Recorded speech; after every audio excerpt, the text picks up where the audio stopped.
Okay, so this is David Castillo. Still, hopefully you've seen the first one if you're watching the second part of the video. Um, as I was saying at the end of the first clip of the video, I decided to go with a little bit of see earth tones. You can see I'm putting in right there to go with my warm colors because I just didn't want too much. I just wanted to switch it up and also just to fade right the edge of the nose right there to kind of blend the earth tones into the warm tones right there. Looks like I'm just going along the edge of the nose now so I don't lose it. Making sure that it's nice and dominant. Kind of like I said with the eyes and the bottom of the nose. I just want to make sure that it's there after. Just make sure that I don't lose my value really. Yeah, so you can see there I'm just pretty much lining out that nose and adding in a little bit of warmth on it.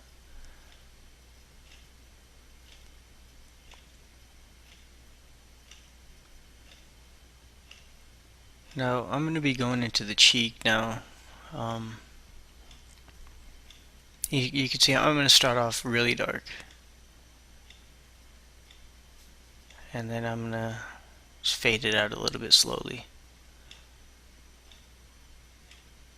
Sometimes if I like the color that's there and I want to fade off of it a little bit, I might leave it and just work into it with another color.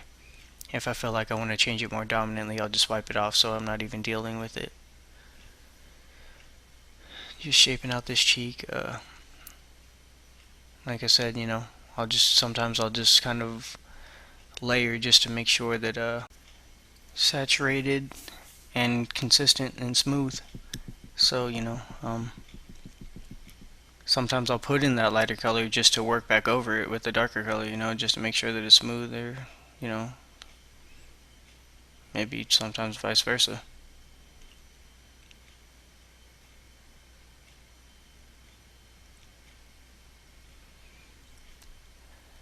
So you can see I'm adding a little bit of warmth in, just real subtly, making sure I'm mixing them too. Then going right along the edge to the darker parts of that face, just trying to make sure I got the value in there. And don't be afraid to over exaggerate it. The picture that I got this from off the internet, I think it was just a Google image. It was fairly neutral and lifeless, really. I just wanted to really just bring it to life and make it real. Just make it pop. Just wanted my customer to like it. I wanted to like the way it was done, and I wanted, hopefully some of you to like it. So hopefully you do. And you can see, I'm still working in. A lot of it might seem, pink or whatever. It's probably just like a deep red and like a peach mixed, and then mixing in slowly more peach, so that way they go together nice and smooth. Something like that, maybe like a Georgia peach or something. Um,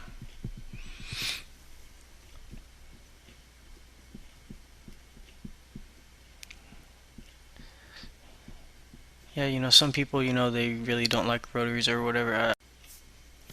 But I love my Hawk because, it's nice having the disposable needles right in the cartridge and everything. They switch fast. They're a little bit more expensive, but I like to use it because it makes things a little bit easier for me, a little bit cleaner.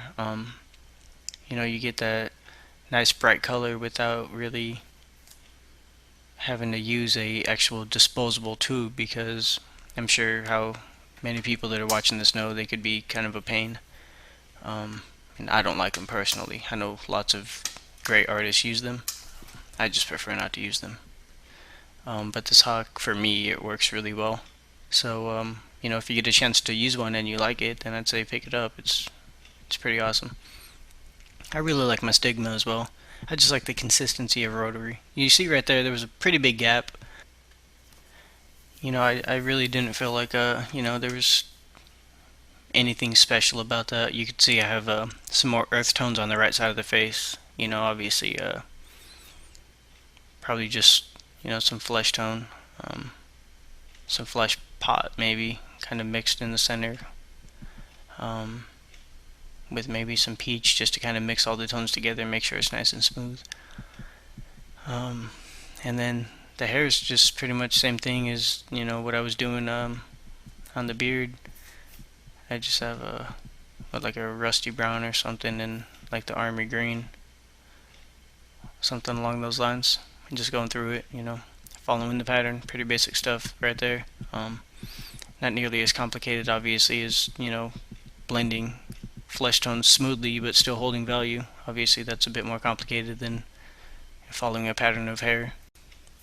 So I decided, it'd be best to kind of clip out a little bit of that, so that way, there's not too much of the same thing, and make sure this isn't too long. Make it as short as possible, really.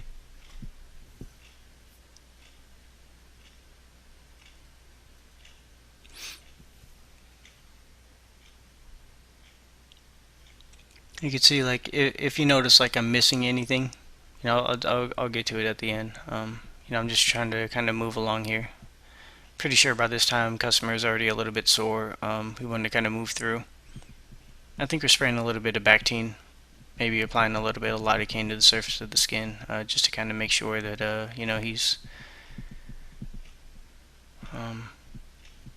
just make sure he's okay, really, because I think he was getting pretty sore. I think by this point we were already about 4 hours into the tattoo, so he's getting a little bit sore now in the sternum right there. So, and I'm sure if you saw the beginning of the video where you see nothing but just deep red, probably wondering what the heck I was doing. You can kind of see it kind of holding its value a little bit now, and it's actually starting to come to life a little bit. So we're getting there. We just need to keep at it. Just be patient with it, and don't rush it. Just make sure it looks right. And if you can't crank it out in one shot, it's all right to just give it a second session. You don't have to just try to smash it out. You don't want to do anything you're going to regret. You don't want to make your customer unhappy, and you don't want a piece that isn't going to represent you as an artist. If you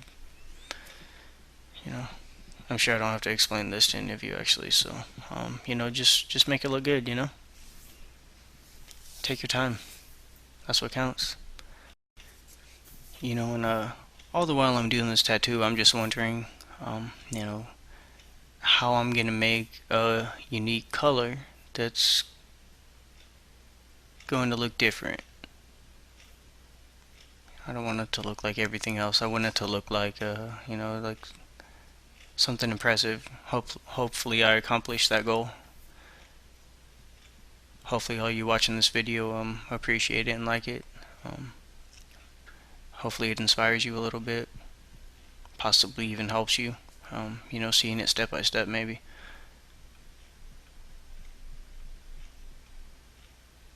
And it'd be nice to get some feedback from some fellow artists. There's a lot of artists out there that I respect, and it'd be nice to get a little bit of feedback. And all this is pretty much just same stuff, just on repeat, filling in here. I know it can be pretty exciting.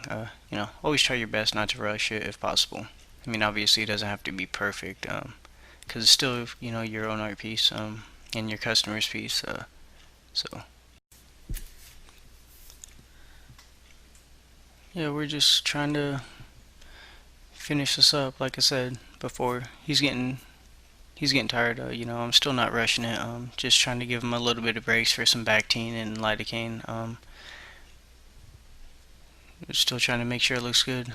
Trying to finish up some of these darker tones. You can see I'm going to a much lighter brown now. I think it was one of the lighter browns from the new intense earth tone set. I thought it looked pretty cool, so I thought I'd try it out on this piece.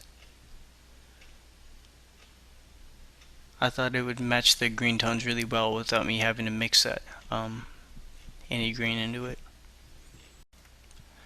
And I think a big part of you'll see the finished product of this. I think a big part of what brings it to life is not only the warmth, but the green tones in the beard and the hair from the army green.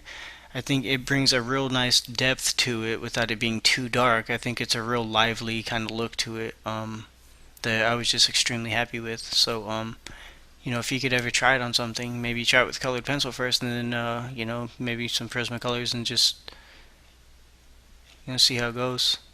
Um, you know, Maybe a little bit faster. You could do something in crayon in 2 minutes, because crayon's always fast for a nice quick concept.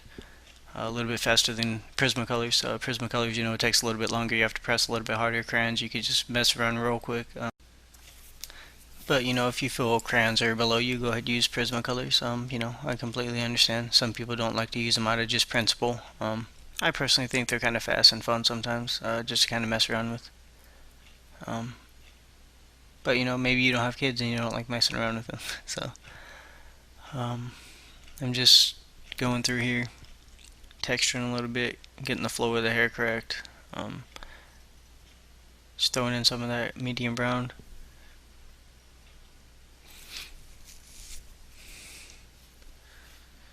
Now you can see I put quite a bit of time in the hair, but at the same time, not too much time compared to how long this full tattoo took. I think it took us about 6 hours to complete this tattoo. Um, Pretty close anyway, close enough to 6 hours. Might have been five something, but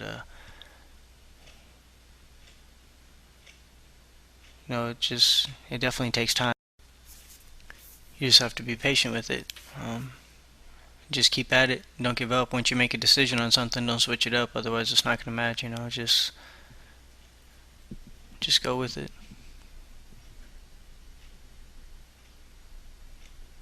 And also, if you never have done this on paper, it's probably not a good idea to attempt it.